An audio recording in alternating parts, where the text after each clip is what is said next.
Selamat malam Bapak Ibu, Saudara, kekasih dalam Tuhan, warga jemaat Bethesda Sidoarjo.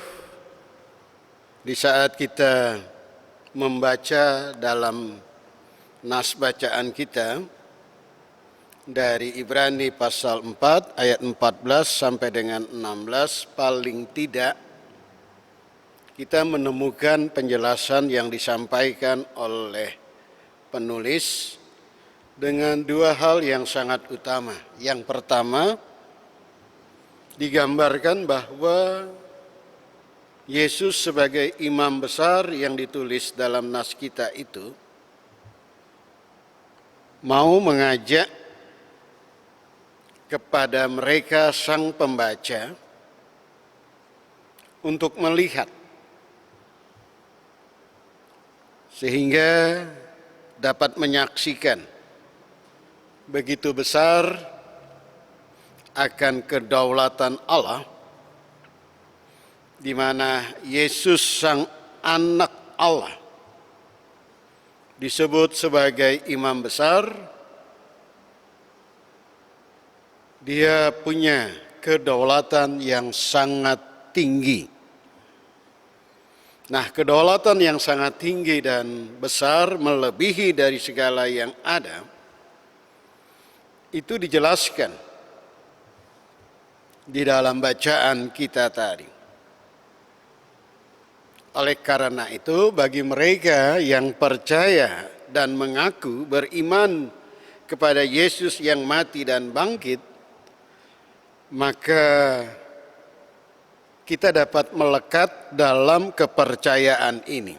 Ini yang harus ditempatkan yang pertama. Sebab di dalam dan dimanapun kita berada, kita butuh yang dinama pegangan untuk menempatkan posisi kita di dalam kita mengerti apa yang menjadi pedoman, apa yang menjadi ukuran, dan apa yang menjadi arah di saat kita menjalani hidup kekristenan kita. Oleh karena itu,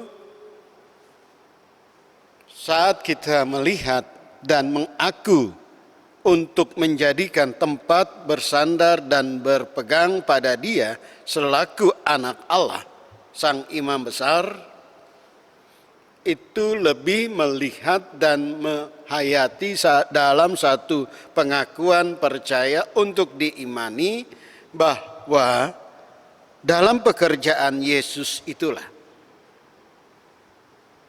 maka kita dijembatani, kita dimediasi, kita dihubungkan kepada Allah, dan itu disampaikan dalam bacaan yang kita baca ayat yang ke-14 bahwa Dia sebagai pengantara. Pengantara yang dimaksud di tadi bukan Dia sekedar menyampaikan apa yang ada dalam diri maupun dalam pergumulan kita, tetapi itu mau menunjukkan pelayanan Yesus. Hingga pelayanan inilah yang diimani dan yang menjadi acuan dalam hidup dan kehidupan untuk kita melihat begitu besar tentang bagaimana Dia itu sebagai pengantara. Nah, pengantara dengan kedudukannya yang tinggi di sebelah kanan Allah itu menunjukkan kemahabesaran Dia. Itu juga kita dapat kita buka dalam Ibrani pasal 1 di ayat yang ketiga yang saya bisa bacakan.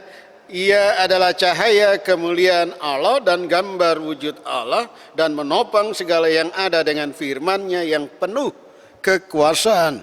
Dan setelah Ia selesai mengadakan penyucian dosa, Ia duduk di sebelah kanan yang maha besar di tempat yang tinggi. Jadi mau mengatakan kepada kita sekalian bahwa Di saat kita mengaku dan beriman percaya dan kita letakkan pengakuan percaya kepada Dia tadi, maka kita melihat di situ pelayanan Yesus. Dia akan menjembatani dan Dia bisa menampung akan apa yang Dia mau sampaikan untuk Dia perlakukan hidup dan kehidupan kerja layannya pada saat itu, dan saat ini dampaknya itu berkelanjutan. Beda dengan imam dari keturunan Harun yang punya keterbatasan. Jadi disinilah mau mengatakan sebagai keyakinan aktual. Keyakinan yang dialami. Keyakinan yang mengubah kehidupan kita. Oleh karena itu, di saat menjalani hidup ini, maka di saat kita yakin dan percaya tadi, maka di situ memberi satu pengharapan untuk kita tetap berada dalam kuasa kehidupan yang Dia beri. Nah, kuasa kehidupan yang Dia beri inilah yang mau mengatakan kepada kita sekalian sebagai orang percaya menjadi fakta yang sangat besar dan tidak dapat digantikan dalam posisi apapun oleh kehidupan-kehidupan yang ditawarkan kepada manusia, bahwa Dia berkuasa atas dosa dan maut, termasuk juga Dia mampu memusnahkan iblis, sehingga Dia juga mengajak kepada kita, jangan ada lagi rasa takut akan kuasa maut, sebab di dalam Dia sebagai imam besar, Dia selalu mengupayakan terus-menerus dalam konteks kehidupan kita sekarang, supaya kita punya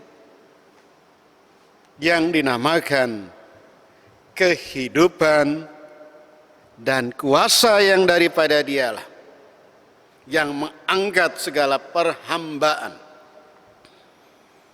baik dalam genggaman, baik dalam pengaruh kuasa iblis, termasuk dosa dan maut. Kita diberikan satu amanat hidup, yaitu kuasa kehidupan yang kita miliki. Hal yang kedua, mau mengatakan kepada kita sekalian bahwa Yesus sebagai imam besar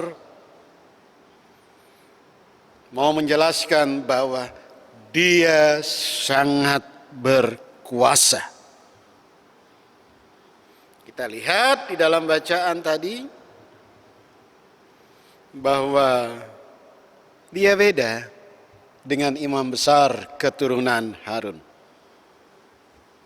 Kalau imam besar pada saat itu sebagai pengantara, dan juga dia berdoa bagi dirinya supaya mendapatkan kekudusan dan diperkenankan oleh Allah. Berbeda dengan Yesus Kristus.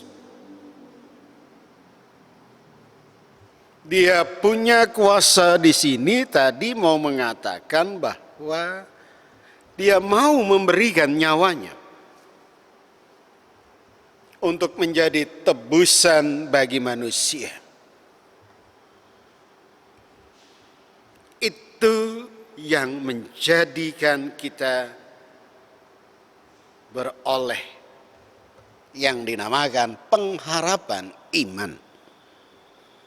Lalu selanjutnya dengan kuasanya yang luar biasa tadi, Dia mampu merebut kembali manusia di saat dalam genggaman kuasa dosa dan maut. Jadi mau mengatakan bagian yang kedua ini, jemaat kekasih Tuhan, di saat kita merenungkan bacaan ini, mari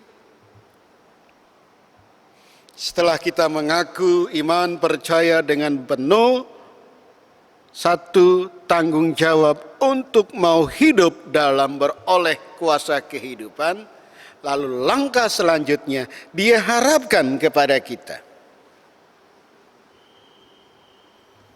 untuk kita bisa meresapi dan menjalani hidup ini dengan satu janji yang indah. Dia dapat menebus dan merebut hidup dan kehidupan manusia di saat dia terjebak dalam kuasa dosa dan maut. Sebab dia datang menjadi penebus. Apa yang dapat kita lakukan dalam konteks hidup dan kehidupan kita sekarang ini? Paling tidak, mari sama-sama kita belajar dari bacaan ini. Kita belajar bagaimana pengakuan iman percaya kita yang saat kita ikrarkan pada saat CD jemaat, bagaimana kita akan bulatkan tekad itu dalam perjalanan waktu untuk melihat akan karya kerja yang dilakukan oleh Yesus yang sangat besar tadi, sehingga dia digambarkan karakter, tabiat, dan perbuatannya itu agung. Dengan menggambarkan bahwa dia itu benar Allah. Allah yang empati, Allah yang membela, dan Allah yang mengusahakan damai sejahtera bagi siapa saja. Dengan satu harapan, sebagai manusia dia tunjukkan kemanusiaannya tadi. Dia bersedia berkorban agar manusia beroleh keuntungan dalam hidup ini. Dan itu terjadi dalam kerja layannya yang diceritakan oleh kitab suci kita. Dari yang pertama ini, efektivitasnya dalam hidup ini. Mari kita tetap berpegang teguh pada pengakuan iman percaya bahwa saat kita hidup beriman, maka kita akan melihat Allah sedang membela dan mengusahakan damai sejahtera bagi kita. Jalanin ini dalam proses hidup dan kehidupan untuk kita tularkan kembali, yaitu dengan pola hidup kita. Bagaimana cara kita mau dapat melakukan satu semangat membela hidup dan kehidupan dalam menghadirkan damai dan sejahtera adalah bagaimana kita mau ceritakan itu ulang. Paling tidak ada semangat untuk punya pemahaman yang tepat dan benar. Allah saja rela membela dan mengusahakan damai bagi manusia. Nah, kita pada saat ini mari kita sama-sama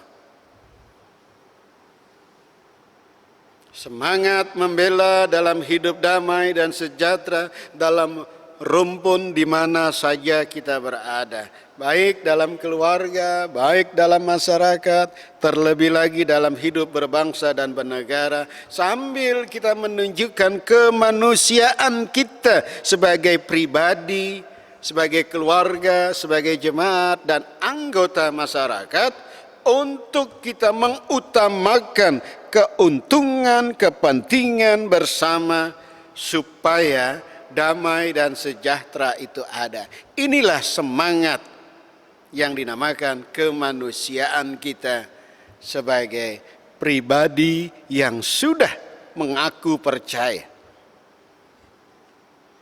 Kalau dalam konteks hidup berbangsa bernegara, mari tunjukkan nasionalisme kita. Disinilah kita mau tampilkan sosok manusia dengan menghadirkan satu kehidupan, karena kita sudah punya kehidupan yang diberi oleh Allah, kita bergantung kepadanya, kita sudah mendapat keuntungan pada saat kita hidup dengan Allah. Mari tunjukkan kerjalayan kehidupan kita untuk mau membangun keuntungan dalam hidup bersama itu.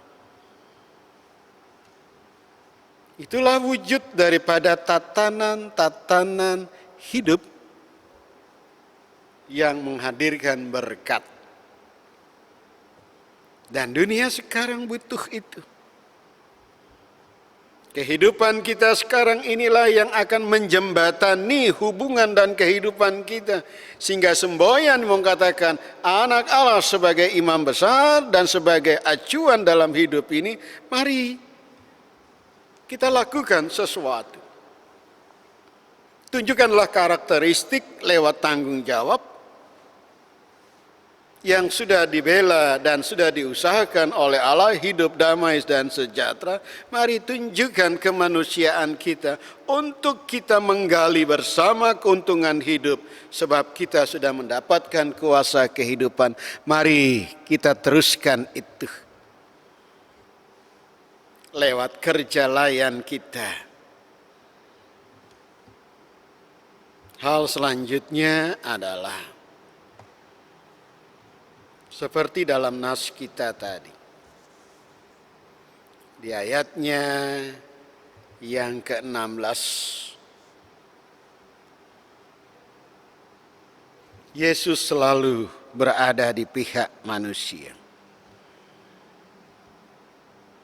Dia mengerti kepentingan manusia. Sehingga di saat dia menunjuk kepada kepentingan, dia memberikan kasih karunia lewat kemurahan kuasa ilahinya tadi. Dengan harapan bahwa kepentingan dia itu terjaga. Kepentingan manusia ini dialami. Kepentingan manusia ini tidak dikurangi. Sehingga lewat kasih karunia dan kemurahan tadi, seperti yang di awal tadi, manusia punya kuasa kehidupan tadi. Dan disinilah menjadi satu umpan balik dalam hidup dan kehidupan kita bersama. Seringkali kita berebut dengan kepentingan-kepentingan. Tidak jarang dalam keluarga hanya karena kepentingannya sama, sehingga senantiasa berjuang untuk mendapat itu tadi dengan segala cara tanpa melihat norma-norma yang sudah ditata oleh generasi di atasnya, sehingga satu yang lain saudara bersaudara mengalami gangguan dan disharmonis. Tapi mari kita melihat dalam hidup dan kehidupan bersama, memang Allah dalam Yesus selaku imam besar, dia selalu mengupayakan kepentingan manusia. Tetapi mari melihat itu atas dasar kasih karunia dan kemurahan kuasa Allah yang ilahi. Di situ bagaimana kasih karunia dan kemurahan itu harus dilihat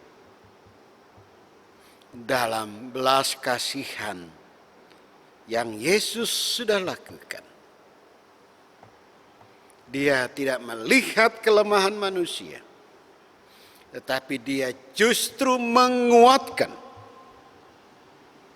supaya manusia kembali dalam kehidupannya dengan daya juang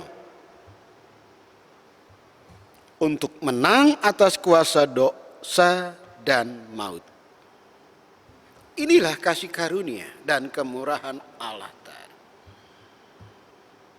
Dengan satu harapan bahwa kepentingan manusia adalah bagaimana dia menang dari kuasa dosa dan maut. Sehingga kasih karunia dan kemurahan itu adalah bagaimana dia juga mau menjadi penolong yang sangat ajaib. Penolong yang sangat ajaib ini adalah bagaimana manusia di dalam kelemahannya itu. Dia datang memulihkan dan menyegarkan dalam kasih karunia dan kemurahan itu. Tinggal bagaimana kita hayatin dan renungkan itu. Adakah kita melihat kepentingan bersama itu untuk mau menjadi penolong di dalam kelemahan akan hidup dan kehidupan kebersamaan kita. Sehingga dia layak menerima kasih karunia dan kemurahan Allah. Sehingga akses inilah yang diyakini dalam hidup dan kehidupan beriman kita untuk kita datang kepada Tuhan. Tetapi di dalam akses inilah seringkali menjadi penghambat.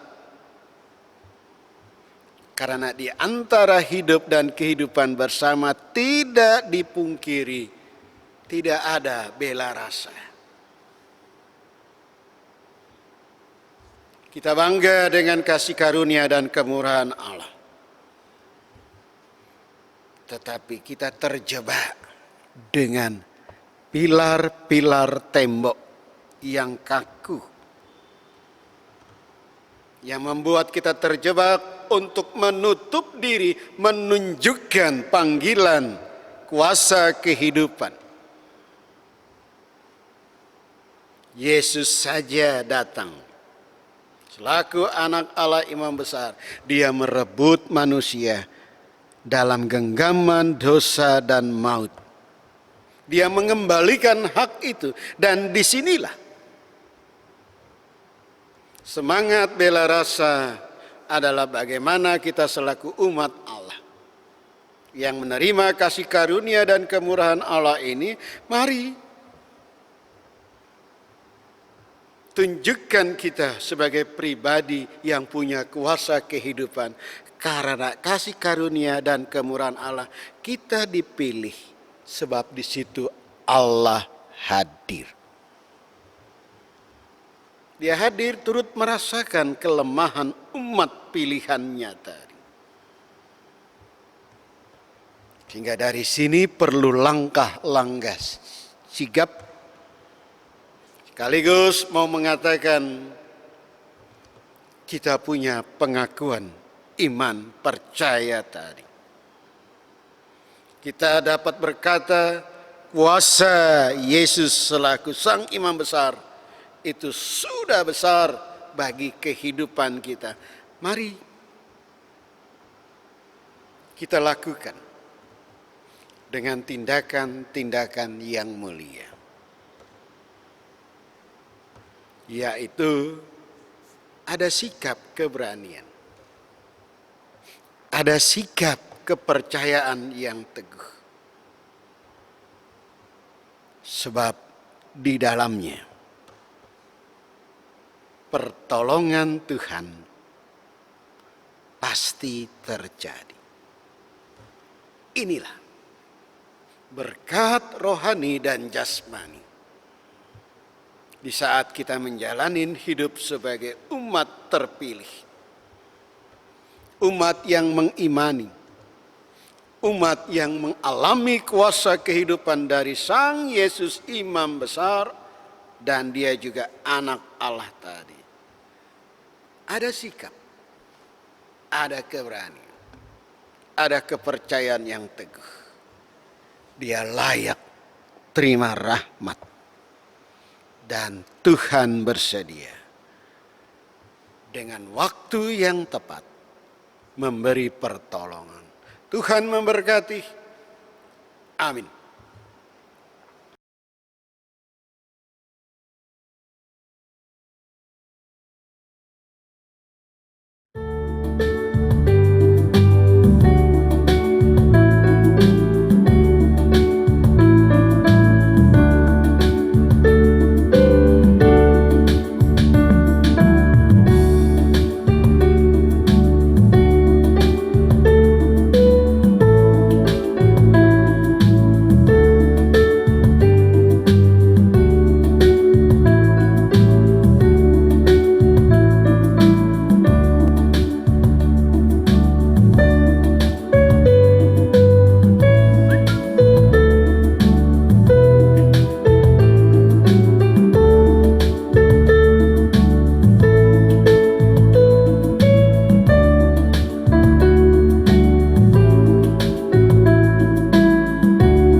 kita satu dalam doa syafaat, kita berdoa. Kami bersyukur ya Tuhan, di malam hari ini sebagai warga GPIB Jemaat Bethesda Sidoarjo, menghayatin kembali makna Engkau sebagai Tuhan, sebagai Allah yang agung mulia, dan Engkau punya kepedulian dengan membantu menolong kami dalam kasih karunia dan kemurahan, dan kami beroleh kuasa kehidupan dengan satu harapan, kami mengalami damai sejahtera. Berkenaan dengan itu ya Allah,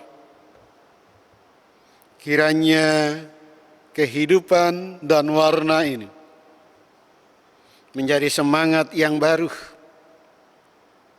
di tengah-tengah hidup kami, baik di saat kami berkeluarga, baik di saat kami beraktivitas di luar rumah, baik kami bekerja, berusaha, termasuk juga hidup dan kehidupan bersekutu dengan sesama orang percaya. Kami tahu dan yakin ya Allah, bahwa keteguhan iman kami menjadi nyata dan konkret jika kami jabarkan dalam kesahajaan dan kesungguhan, serta kami mau berbela dalam mengalami sesama yang mengalami suasana-suasana yang membutuhkan kami dalam bertindak menolong.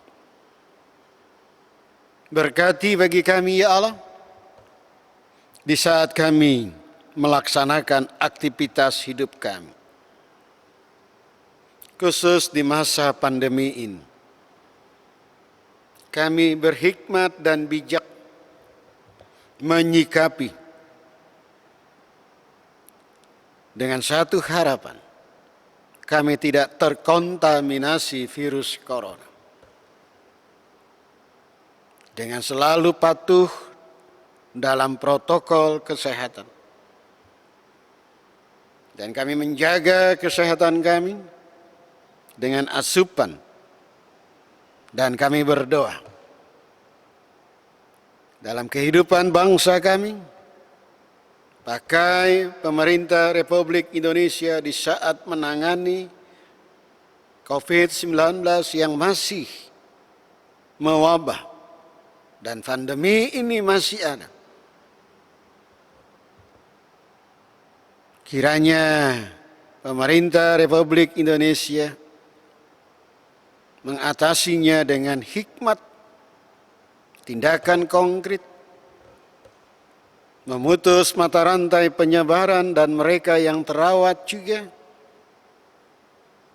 diberikan kesembuhan di saat dirawat para tenaga kesehatan dan relawan. Kami berdoa tenaga kesehatan dan relawan kiranya mendapatkan perhatian dan perlindungan baik menurut cara penanganan pasien terinfeksi virus corona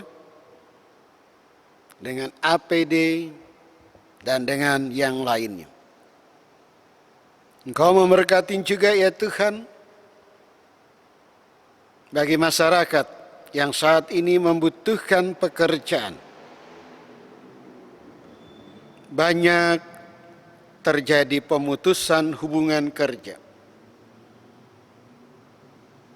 Sehingga anggota keluarga yang ada di dalamnya mengalami kenestapaan dan kesusahan.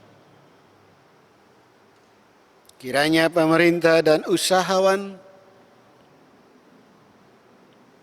dapat membuka peluang kerja kembali.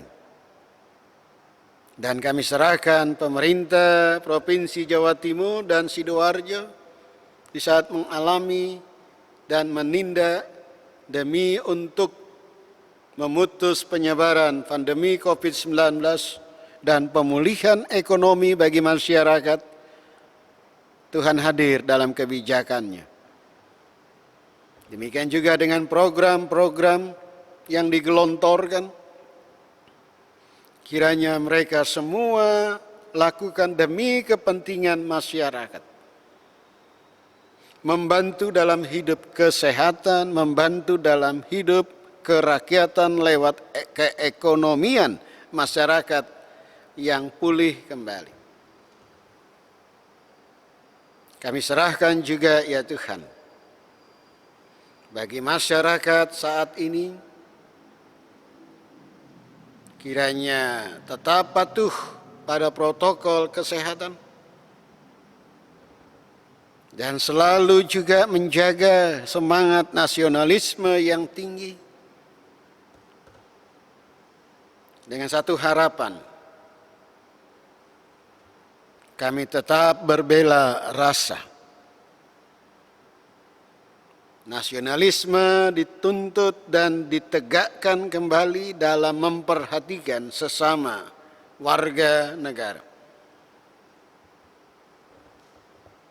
Kami juga menyerahkan jemaat-Mu dengan segala keberadaannya.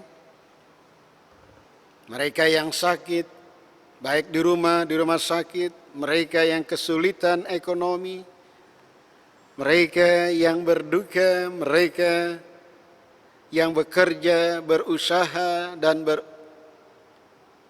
berusaha yang mengalami hambatan, lansia dalam usia lanjut, anak-anak dalam tumbuh kembang dan yang harus belajar dari rumah saat sekarang ini. Kiranya Tuhan, dengan kasih karunia dan kemurahan-Mu, kami tahu Engkau siap menolong. Dengan satu harapan kuasa ilahi itulah menjadi kekuatan kembali. Kami beroleh kehidupan dan kami yakin ya Allah, Engkau selalu akan berbuat berkati bagi para presbiter, pelayan PAPT di saat melayani, baik dalam ibadah daring maupun dalam pencerahan bimbingan. Dan umat-Mu terdampingi, umat-Mu dirawat, dan umat-Mu mengalami kesegaran. Terima kasih ya Tuhan dengan segala karunia dan berkat yang Engkau boleh beri bagi kami sampai dengan saat ini. Layaklah kami bersyukur kepadamu, sebab Engkau adalah anak Allah, imam besar. Bukan hanya tertera di dalam Alkitab, tetapi juga terjadi bagi kami yang beriman dan percaya kepadamu.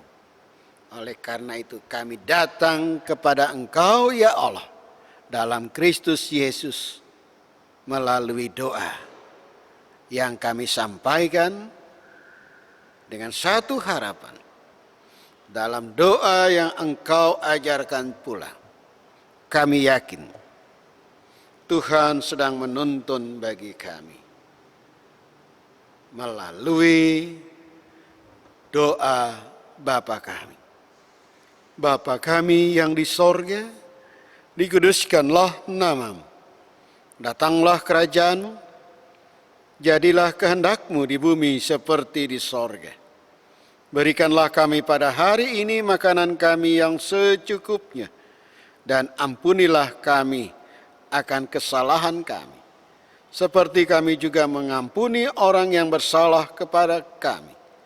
Dan janganlah membawa kami ke dalam pencobaan, tetapi lepaskanlah kami daripada yang jahat.